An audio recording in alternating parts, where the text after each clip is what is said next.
Bismillahirrahmanirrahim. Assalamualaikum warahmatullahi ta'ala wabarakatuh. Alhamdulillahi rabbil alamin. Wassalatu wassalamu ala ashrafil anbiya wal mursalin.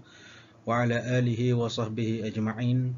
Qala rabbi shrah li sadri wa yassir li amri wahlul 'uqdatam min lisani yafqahu qawli. Subhanaka la ilma lana illa ma 'allamtana innaka antas samiul alim wa la haula wa la quwwata illa billahil aliyyil azim.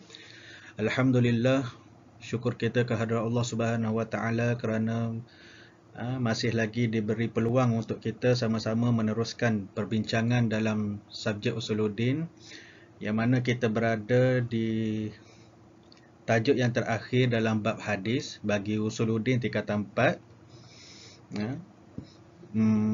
Yang mana tajuk perbincangan kita pada kali ini adalah berkaitan dengan Al-hassu ala talabul ilmi, iaitu galakan supaya menuntut ilmu. Okay, dan kita amat sesuai kiranya dengan situasi kita sekarang ni, walaupun dalam keadaan yang kita kata susah untuk menuntut ilmu, kerana tidak boleh nak para pelajar tak boleh nak pergi ke sekolah dan sebagainya, tapi masih ada medium-medium lain, masih ada cara-cara lain yang kita boleh untuk kita teruskan menuntut ilmu tanpa kita kata walaupun ada sedikit cabaran, tapi masih lagi kita berpeluang untuk menuntut ilmu.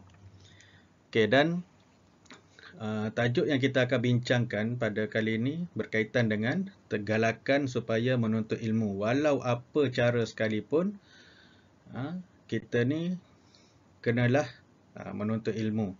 Okey, dan perbincangan daripada satu hadis.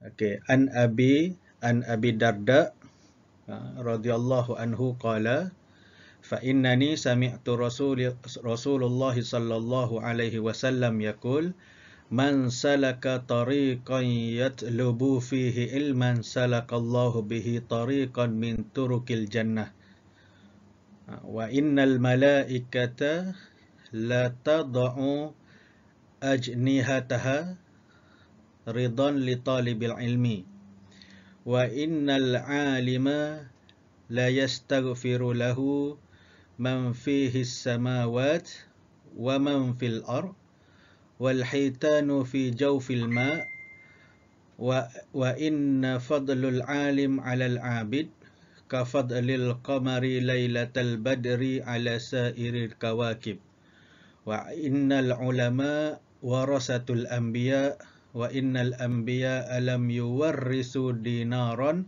wala dirhaman warasul ilmi faman akhazahu akhaza bihazzil wafirin.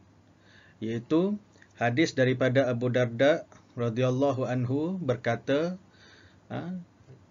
dia kata, saya mendengar Rasulullah sallallahu alaihi wasallam bersabda, barang siapa yang menempuh jalan untuk menuntut ilmu, maka Allah akan mudahkan baginya jalan ke syurga.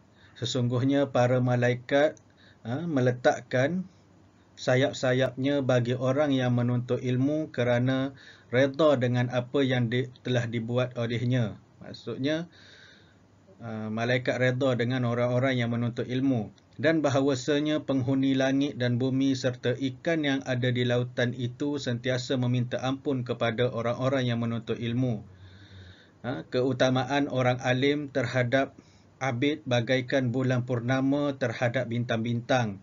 Sesungguhnya ulama itu pewaris Nabi, dan bahawasanya para Nabi tidak mewariskan dinar ataupun dirham. Sesungguhnya para nabi itu tidak mewariskan dinar dan dirham, maksudnya kekayaan dunia, tetapi para nabi mewariskan ilmu pengetahuan. Maka barang siapa yang menuntut ilmu darinya, maka dia telah mengambil bahagian yang sempurna. Okey, sebelum kita pergi lebih lanjut berkaitan dengan huraian kepada hadis ni, kita tengok dulu ma'anil kalimat. Okey. Ini ma'anil kalimat yang terdapat dalam hadis tadi. Okey, salaka ittabi'u khatan tasarrufa sara, yang bermaksud mengikut ataupun garis ataupun bertindak ataupun sara, jalan. Okey, yatlubu, yaltamisu, yabtari, meminta ataupun sepatutnya. Ajnihataha ma yatiru bihi at-ta'ir, al-kanfu, sesuatu yang terbang seperti burung. Kemudian al-haitani, al-asmaku saghirah kanat au kabirah, sama ada ikan kecil ataupun ikan yang besar. Jaufu, amakun, dasar. Al-kawakib, jarmu samawi yaduru haulus syamsi, orbit di angkasa yang mengelilingi matahari.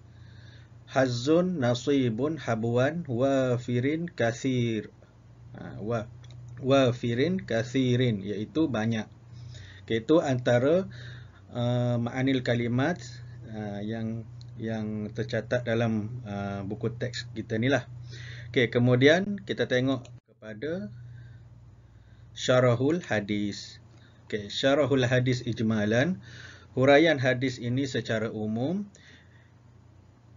Yuwaddihu lana hadzal hadis annal jazaa'u minal jinsi wal jinsil ilm amal wa fadli talabul ilmi fil umuril atiyah.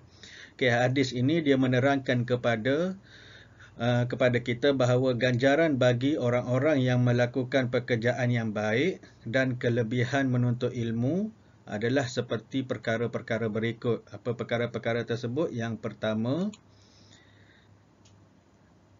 man salaka at-tariqatul al-musilatu ilal ilmi fajazauhu man salaki tariqatil al-musilati ilal ilmi fajazauhul jannah.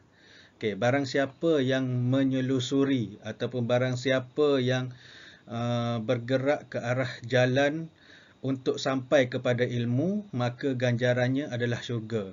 Maksudnya barang siapa yang berusaha untuk menuntut ilmu, dia telah berada di taman-taman syurga dan akan menuju ke syurga. Okey, yang kedua,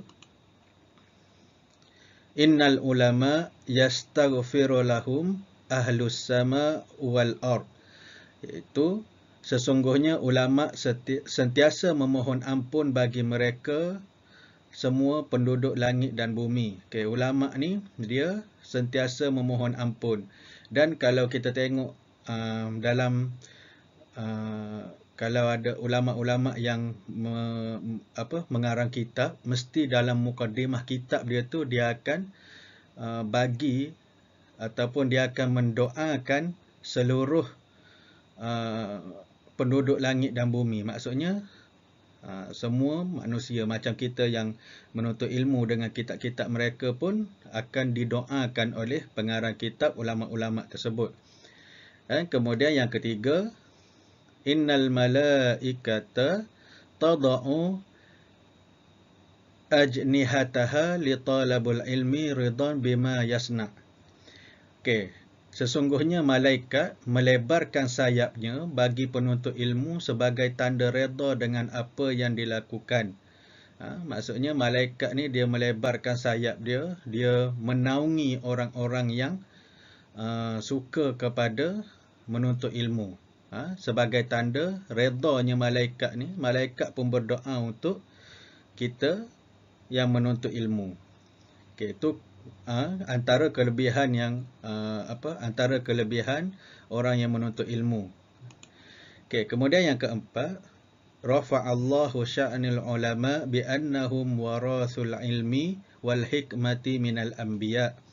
Okey, Allah mengangkat kedudukan para ulama kerana mereka mewarisi ilmu dan kebijaksanaan Rasulullah sallallahu alaihi wasallam dan para nabi.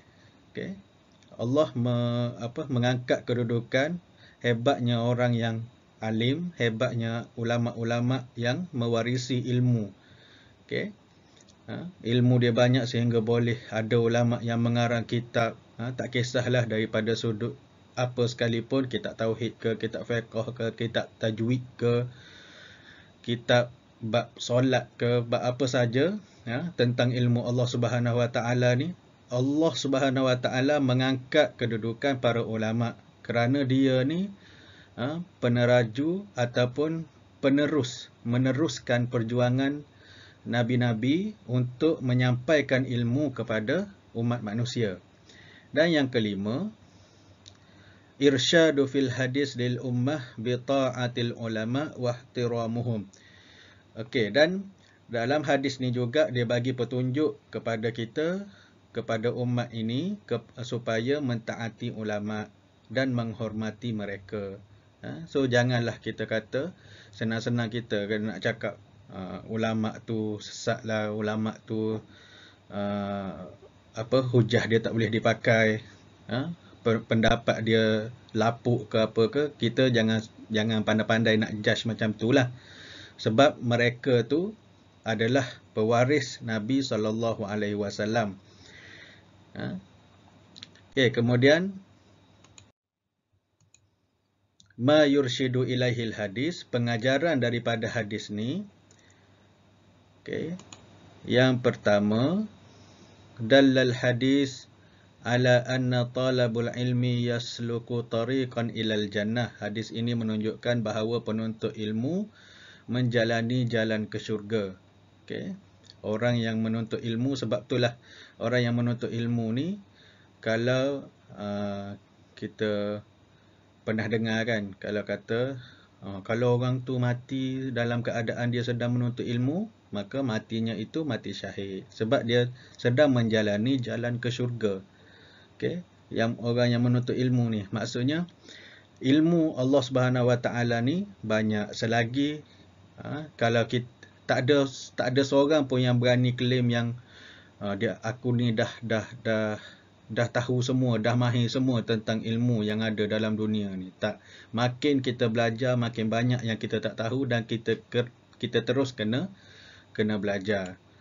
Ada kata-kata hukama kan, ada kata-kata hikmah yang menyebut menuntut ilmu tu daripada buayan hingga ke liang lahat. Maksudnya berterusan daripada kecil sampailah meningkat remaja, dewasa, jadi orang tua, nanti pun dah masih lagi kena menuntut ilmu. Okay. Kita kena sentiasa niatkan diri kita ni orang yang ingin ataupun cinta kepada ilmu. Okay. Dan yang kedua, pengajaran daripada hadis ni, bayan al-hadis ala anna ashala tariqan ilal jannah wa talabul ilmi. Hadis ini menerangkan semudah-mudah jalan untuk ke syurga adalah dengan menuntut ilmu. Maksudnya kalau jahil, kalau tidak menuntut ilmu, maka susahlah kita untuk ke syurga tanpa ilmu. Okay. Dan yang ketiga, al-mafhum min al-hadis liman ta'allamu ba'dal ulum al-muharramatu li haqqil wa'id min Allah. Okay. Maksud daripada hadis ialah siapa yang mencari ilmu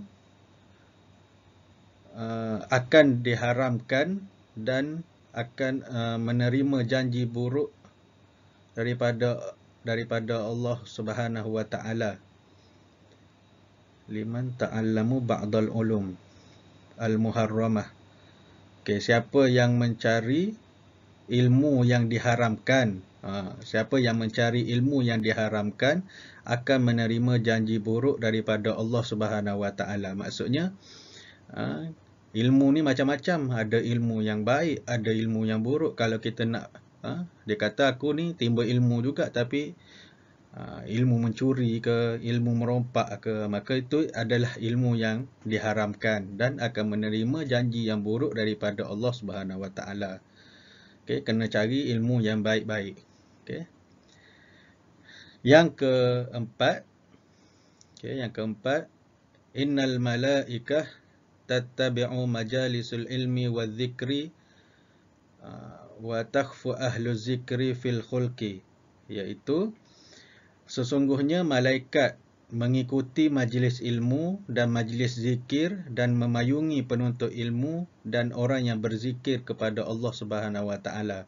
Maksudnya setiap dalam majlis ilmu tu ada malaikat yang turut serta.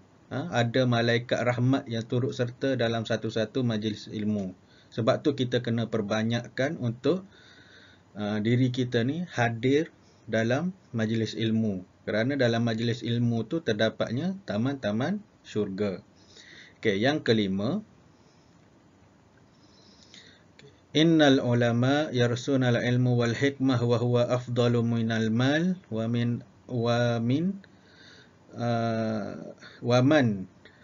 man akhazahu akhaza yansibu kasir, iaitu sesungguhnya ulama itu mewariskan ilmu-ilmu dan hikmah-hikmah sebagai sebaik-baik harta, dan siapa yang mengambilnya maka dia telah mengambil satu habuan yang besar. Okey. Ulama ni dia mewariskan ilmu pengetahuan dan hikmah-hikmah. Maksudnya sesuatu yang perkara-perkara yang baik, dan itu adalah terlebih afdal daripada duit ataupun harta yang banyak. Siapa yang ambil ilmu, okey, dan dia sedang mengambil satu habuan yang besar. Kerana apa? Kerana kalau seseorang tu ada duit tapi tak ada ilmu untuk menguruskan duit tersebut, maka duit itu akan jadi membazir dengan sia-sia saja. Okey. Dan kita kena ingatlah bahawasanya bagi siapa yang nak cemerlang hidupnya di dunia, kena ada ilmu. Nak cemerlang ataupun berjaya hidupnya di akhirat, kena ada ilmu. Dan kalau kita nak berjaya di dunia dan di akhirat juga, kita kena ada ilmu. Okey, saya rasa sekadar itu saja untuk tajuk yang ke-10 ni. Semoga ianya menjadi manfaat untuk diri saya sendiri dan untuk anda semua. Wallahu a'lam bissawab. Assalamualaikum warahmatullahi taala wabarakatuh.